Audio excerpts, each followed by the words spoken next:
آپ نے یہ تو سنا ہوگا کہ ہر انسان کی تقدیر، کائنات کے تمام معاملات لوح محفوظ میں درج ہیں۔ ایک انسان کب پیدا ہوگا، اسے کب موت آئے گی اور دنیا میں اس کے سے کتنا رزق آئے گا، یہ سب کچھ لوح محفوظ میں لکھا جا چکا ہے۔ لیکن کیا آپ جانتے ہیں کہ یہ لوح محفوظ کیا چیز ہے، یہ کس جگہ موجود ہے اور اس میں کیا کچھ لکھا گیا ہے اور یہ کب تخلیق ہوا؟ پیارے دوستو، لوح محفوظ عربی زبان کا لفظ ہے۔ لوح عربی میں تختی کو کہتے ہیں۔ اس کو لوح محفوظ، کتاب مبین اور کتاب مکنون بھی کہا جاتا ہے۔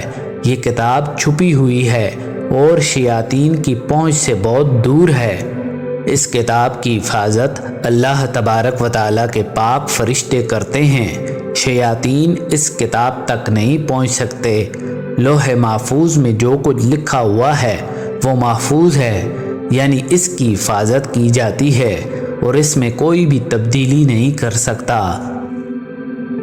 پیارے دوستو، روایات کے مطابق اللہ تبارک و تعالیٰ نے لوح محفوظ کو آسمان اور زمین کی تخلیق سے 50,000 سال پہلے تخلیق فرمایا تھا۔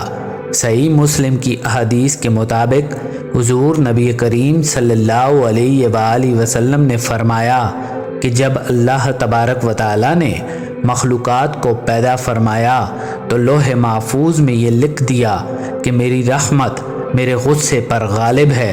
اللہ تبارک و تعالیٰ کے پاس عرش پر یہ تحریر موجود ہے، یعنی لوح محفوظ اللہ تبارک و تعالیٰ کے پاس عرش پر موجود ہے اور اللہ تبارک و تعالیٰ نے اس پر یہ تحریر کر کے اپنی رحمت کی بے انتہا وسیع ہونے کا اعلان کیا ہے۔ حضرت ابن عباس رضی اللہ تعالیٰ عنہ سے روایت ہے کہ اللہ تبارک و تعالیٰ نے لوح محفوظ میں سب سے پہلے یہ درج کیا کہ میں اللہ ہوں، میرے سوا کوئی عبادت کا مستحق نہیں۔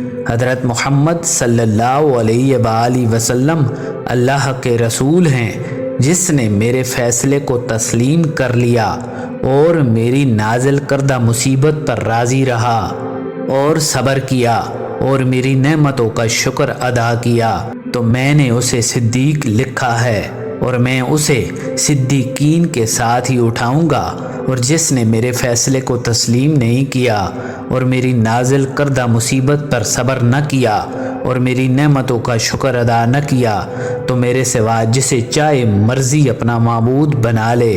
قرآن مجید میں سورہ بروج آیت نمبر 21 اور 22 میں ارشاد باری تعالیٰ ہے، یہ تو قرآن ہے بہت عزت والا، لوح محفوظ پر لکھا ہوا۔ ان آیات سے پتہ چلتا ہے کہ قرآن مجید بھی لوح محفوظ میں درج ہے۔ حضرت انس بن مالک رضی اللہ تعالیٰ عنہ بیان کرتے ہیں کہ لوح محفوظ حضرت اسرافیل علیہ السلام کے سامنے موجود ہے۔ حضرت اسرافیل علیہ السلام اللہ تبارک و تعالیٰ کے وہی فرشتے ہیں جو قیامت قائم ہونے پر صور پھونکیں گے۔ یہ لوح محفوظ جنوں، شیاطین اور ہر قسم کی بدی کی طاقتوں سے اتنی دور ہے کہ جس کا اندازہ بھی نہیں لگایا جا سکتا۔ لوح محفوظ میں موجود تقدیریں اور امور کائنات میں کس طرح نازل ہوتے ہیں، اس کے بارے میں کہا جاتا ہے کہ یہ معاملات لوح محفوظ سے لوح دوئم پر آتے ہیں۔ یہ لوح محفوظ جیسی ہی ایک تختی ہے، پھر لوح دوئم سے الگ الگ انفرادی طور پر تمام جانداروں تک پہنچائے جاتے ہیں، چونکہ اس میں انسانی ارادے بھی شامل ہوتے ہیں۔ جیسے کسی انسان نے کوئی کام کرنا ہے تو یہ کام اس کے ذہن میں اسی طرح ڈال دیا جاتا ہے، پھر اس کام میں انسان اپنا ذاتی ارادہ شامل کرتا ہے، پھر وہ اس کام کو سر انجام دیتا ہے۔ یعنی ہر امر اور کام میں انسان کو نیت اور ارادہ کرنے کا مکمل اختیار دیا گیا ہے۔ اس کے علاوہ قرآن مجید میں کچھ الفاظ ایسے ہیں جن کا مطلب آج تک کسی کو معلوم نہیں اور نہ ہی یہ معلوم ہوگا، یہاں تک کہ حضور نبی کریم صلی اللہ علیہ وآلہ وسلم نے بھی ان الفاظ کا مطلب صحابہ کرام کو نہیں بتایا۔ بلکہ ان کو راز رکھا گیا۔ اس کے پیچھے ایک بہت بڑی حکمت ہے۔ ان الفاظ کو حروف مقطعات یا لوح قرآنی بھی کہا جاتا ہے۔ آپ نے اکثر دیکھا ہی ہوگا کہ اکثر گھروں کی دیواروں پر برکت کے لیے یہ لوح قرآنی لکھے ہوتے ہیں۔ یہ اللہ تبارک و تعالی اور اس کے رسول کے درمیان ایک کوڈ ورڈ ہے جو دنیا کو نہیں بتایا گیا، اور بہت سے علماء کرام یہ اندازہ لگاتے ہیں کہ ان الفاظ کے اندر روز قیامت امت مسلمہ کے لیے بہت سی خوشخبریاں چھپی ہوئی ہیں، اور اگر ان کو دنیا میں بیان کر دیا جاتا تو ہو سکتا ہے کہ لوگ جنت و دوزخ کے لیے اور روز قیامت کے لیے اتنی محنت نہ کرتے۔ لوح و قلم اللہ تبارک و تعالیٰ کے فرش کے پاس موجود ہے۔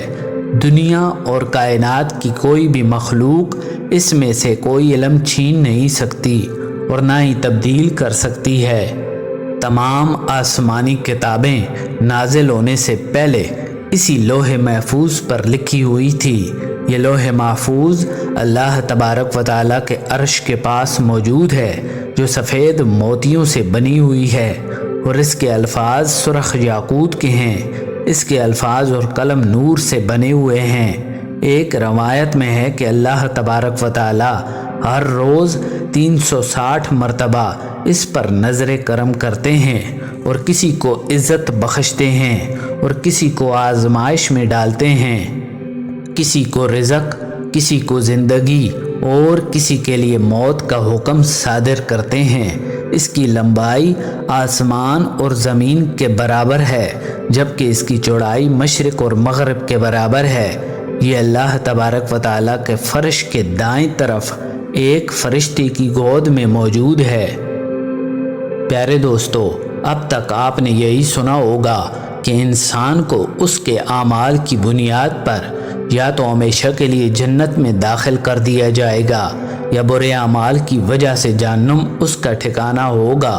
اور آپ میں سے بہت سے لوگ یہ بھی جانتے ہوں گے کہ جنت اور جہنم کا یہ سفر ہمیں ایک پل کے ذریعے طے کرنا ہے، جسے ہم پل صراط کے نام سے جانتے ہیں۔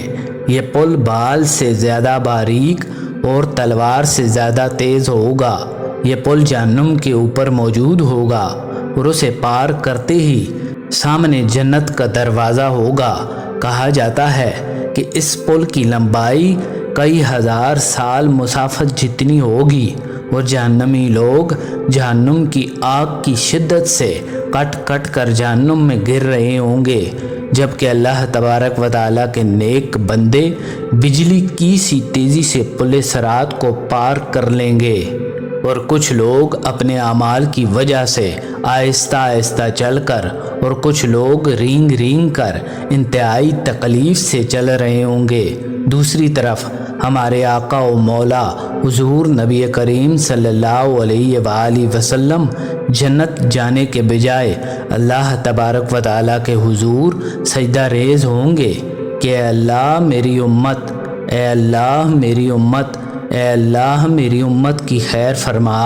اب ذرا تصور کیجئے کہ وہ نبی رحمت للعالمین کہ جن کی گود میں کھیلنے والے ان کے نواسوں اور ان کے گھر والوں کو ذبح کر دیا گیا ہو، ان پر تشدد کیا گیا ہو، خود مسلمانوں نے ان پر طرح طرح کی تکالیف ڈھائی ہوں، وہ نبی زیر سجدہ آنسوؤں سے تر اللہ تبارک و تعالیٰ سے عرض کر رہے ہیں کہ اے اللہ میری امت کی خیر فرما، تو اللہ تبارک و تعالیٰ تمام مسلمانوں کو جنت میں داخل کر دے گا، ماں سوائے کفار اور مشرکین کے۔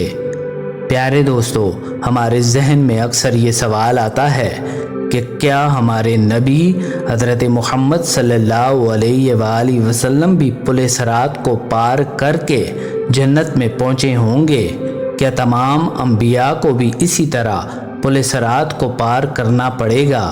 تو اس کا جواب ہے جی نہیں، کیونکہ ایک حدیث میں یہ بیان ہوتا ہے کہ حضور نبی کریم صلی اللہ علیہ وآلہ وسلم نے ارشاد فرمایا کہ اللہ تبارک و تعالی امت محمدی میں سے 4 لاکھ لوگوں کو بغیر حساب و کتاب کے جنت میں داخل کرے گا، اب اس حدیث مبارکہ سے یہ ظاہر ہوتا ہے کہ حضور نبی کریم صلی اللہ علیہ وآلہ وسلم اور آپ کی امت میں سے تمام شہداء، آپ کے اہل بیت، آپ کی ازواج اور اللہ تبارک و تعالیٰ کے نیک بندے 4 لاکھ لوگوں میں شامل ہوں گے، جنہیں بنا کسی امتحان سے گزارے پل صراط سے پار کروا کے جنت کے دروازے تک پہنچا دیا جائے گا۔